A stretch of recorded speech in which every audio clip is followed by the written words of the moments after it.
अगर बच गए तो भगवान की कृपा, और मर गए तो इंतजाम तो पूरा नेताओं ने कर ही दिया है। और चुनाव आयोग हमारा अंधा है, बेशर्म चुनाव आयोग। अगर मेरे ऊपर मुकदमा होता हूं जेल जाने को तैयार। भारत का चुनाव आयोग सबसे ज्यादा महामूर्ख और अंधा चुनाव आयोग है, मंदबुद्धि चुनाव आयोग, जिसमें बैठे चुनाव आयुक्तों को केवल मलाई चाटनी है, सत्ता की चाकरी करके अपनी पद स्थापना करानी है। आज यहाँ है, कल किसी और पद पे बैठेंगे, बुढ़ापा ठीक से कटेगा। शर्म आनी चाहिए चुनाव आयुक्तों को हमारे भारत देश के, कि वो आम लोगों को कोरोना के मुंह में धकेल रहे हैं चुनाव के नाम पे। अरे क्या बिगड़ जाएगा अगर 6-8 महीना राष्ट्रपति शासन या राज्यपाल शासन लगा रह जाएगा तो क्या तूफान आ जाएगा?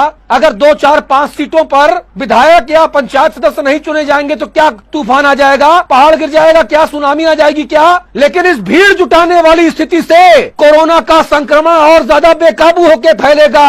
हाहाकार मचा है भारत देश में, और नेताओं को हमारे शर्म नहीं आती। नीरज कोहली, ये मेरी चिंता का विषय है। दूसरों से काम करवाना है मुख्यमंत्री को। भैया, आप प्रदेश के मुख्यमंत्री हो, आपको काम करवाना है, लेकिन आप 20-25 महत्वपूर्ण विभागों पे कुंडली मार के बैठे हुए हो। सारे विभागों पे आप ध्यान नहीं दे पा रहे हो। इतना महत्वपूर्ण ये वक्त चल रहा है कोविड का, और इस कोविड काल में हमारे पास एक स्वास्थ्य मंत्री नहीं है। स्वास्थ्य व्यवस्थाएं चरमराई हुई हैं, और यहां पे हम बात कर रहे हैं कि जी आपके राज्य में क्या और मेरे राज्य में क्या। ये मुकाबला करने का वक्त नहीं है, ये आम व्यक्ति की जिंदगी बचाने का वक्त है, और आम व्यक्ति की ही जिंदगी वो सबसे ज्यादा खतरे में है हिंदुस्तान में इस वक्त।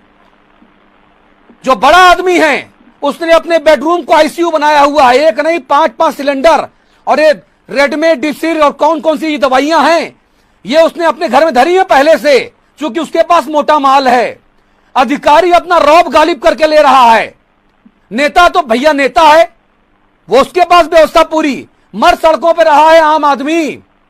आज अगर कोरोना हो जाए हमको तो इलाज नहीं है, कोई हाथ लगाने वाला नहीं है। अगर आप खुद से सही हो गए तो ठीक है, वरना भगवान राम ऊपर मिलेंगे। ये स्थिति है।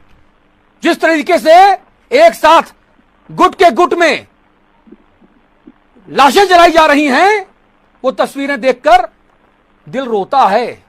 खुद पे शर्म आती है कि हमने किनको चुना।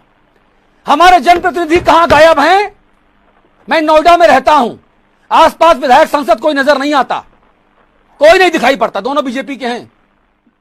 मेरी किसी अपराधी से कोई खुन्नस नहीं है, और ना मेरी औकात है किसी अपराधी से खुन्नस रखने की। भाई मैं तो देखो एक छोटा सा पत्रकार हूं, और अगर इसमें कोई अपराधी जिसका मैं नाम ले रहा हूं, अगर वो मुझसे नाम लिए जाने से नाराज है तो भैया मैं पहले से हाथ जोड़ के माफी मांग रहा हूं कि भैया हमारी जान ना ले लेना। बस आप इतने लोगों को ठोकते और मारते रहते हो। मैं छोटा सा गरीब पत्रकार, अपने बाल बच्चा पाल रहा हूं, गांव का देहाती आदमी, हमारी जान मत ले लेना भैया लोगों, क्योंकि अभी हमारे पास नाम आए हैं इसलिए मैं नाम ले रहा हूं, वरना मुझे कोई आपसे जातीय रंजिश नहीं है।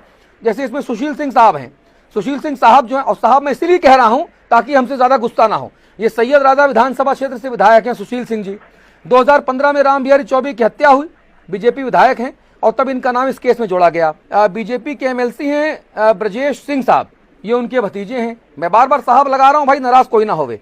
ये आदरणीय विजय मिश्रा जी हैं, आदरणीय विजय मिश्रा मैं कह रहा हूं, कोई नाराज ना हो मुझसे। इसीलिए भाई जो मंत्री को रिमोट बम छोड़वा देवे तो हम तो बहुत छोटे से हैं, कहाँ अब निकलेंगे बाहर तो कोई टपका दे, इसलिए साहब और आदरणीय कह के बात कर रहा हूँ। आदरणीय विजय मिश्रा जी, अलग अलग थानों में जो है 62 आपराधिक मामले हैं। विकास दुबे पर 5 लाख रुपए का इनाम रखा गया था, लेकिन विजय मिश्रा जी पर बम धमाके के मामले में 2.5 लाख रुपए का इनाम रखा जा चुका है। संजय गुप्ता जी कह रहे हैं कि विजय मिश्रा जी जो है सक्रिय नहीं है, जैसा भी है, लेकिन भाई साहब जो उनकी पुरानी हिस्ट्री है वो मेरे पास है।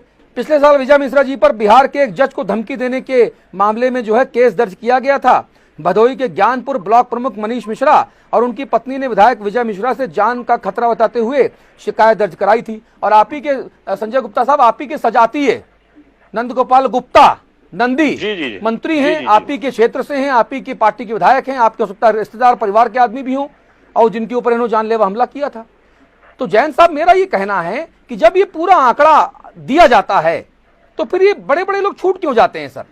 कुछ कुख्यात अपराधी और हैं जो पुलिस के लिए चुनौती बने हुए हैं। 2.5 लाख के इनामी बदमाशों की सूची में शामिल बदन सिंह बद्दौ और आशु जाट लंबे समय से तलाशे जा रहे हैं। पश्चिमी उत्तर प्रदेश के दोनों ये महापुरुष हैं, मैं इनको महापुरुष कहता हूँ। कोई अपराधी का नाम मैं ले लूं और आप नेताओं के पास और सबके पास सुरक्षा होती है भैया, हमारे पास तो बाहर एक गार्ड भी नहीं है। हैं, तो आके हम ही को निपटा दे, बोले भैया उनको ना निपटा पा रहे, तुम बहुत बोल रहे, तुम्ही को पहले ठोंक दें हम। तो मैं इन सबको आदरणीय बोल रहा हूं, साहब बोल रहा हूं।